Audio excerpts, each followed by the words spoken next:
You are the average of the 5 people you spend the most time with.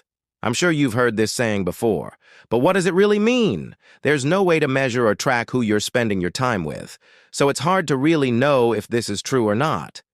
But there is one thing that we can look at instead, and that is the environment you surround yourself with.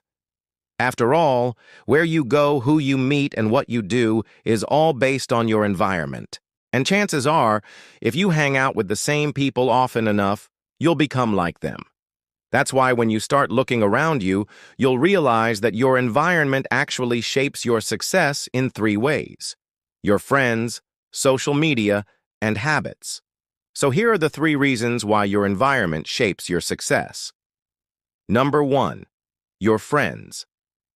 Jim Rohn once said that we must take our friends by the hand and walk them towards our destination. In reality, though, we all know that you can't force anyone to go anywhere.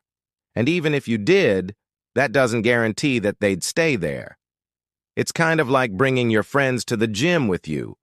You can bring them, but if they don't want to work out, there's nothing you can do about it. The same goes for life. If you have a friend who isn't interested in improving themselves, then don't expect them to suddenly change just because you're spending more time with them. We can only control ourselves, which is why the best approach is to focus on your own journey and find people who want to walk alongside you. This is something that Naval Ravikant, an entrepreneur and angel investor, understands very well. He once said, "Your network is your net worth." To put it simply, he meant that the value of your network determines your net worth. So when we talk about your environment and the people you surround yourself with, it's important to remember that they shouldn't just be there for the ride, but should also add value to your life.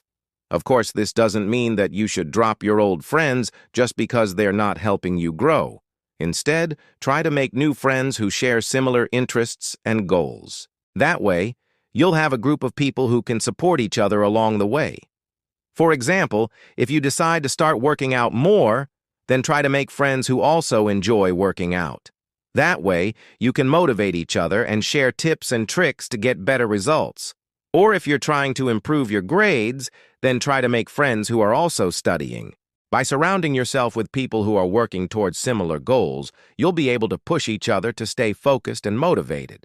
Plus, they can also help you to brainstorm ideas and solve problems together.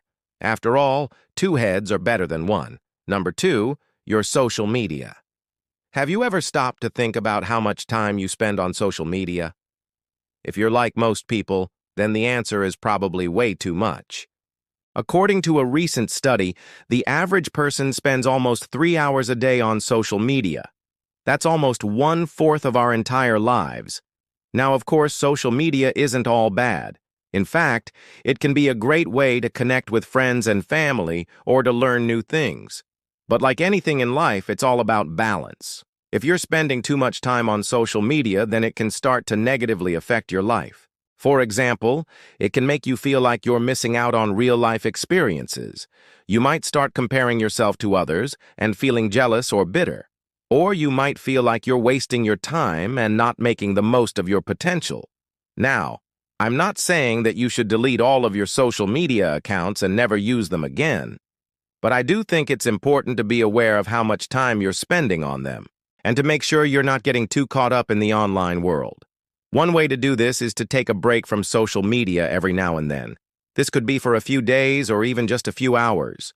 You might feel a bit bored at first, but it'll give you a chance to focus on the real world and all the amazing things that are happening there. It's also important to be mindful of the content you consume on social media.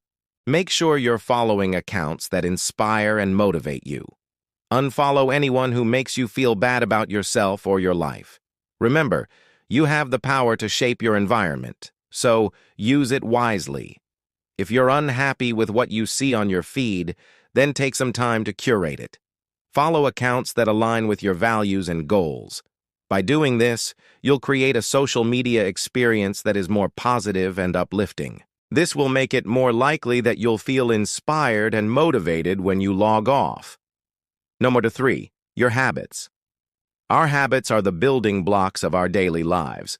They're the small, repetitive behaviors that we perform every day without even thinking about it. Some of our habits are good for us, like brushing our teeth or exercising. Others not so much, like biting our nails or staying up late watching TV.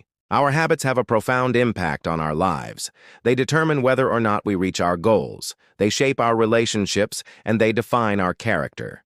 Good habits help us to be productive, successful, and fulfilled. Bad habits, on the other hand, hold us back and prevent us from reaching our full potential. When we think about our environment, it's easy to focus on the big things, like the clutter in our living room or the mess in our inbox. But it's the small things, our daily habits, that really make the biggest difference. It's the little things that we do every day that have the biggest impact on our lives.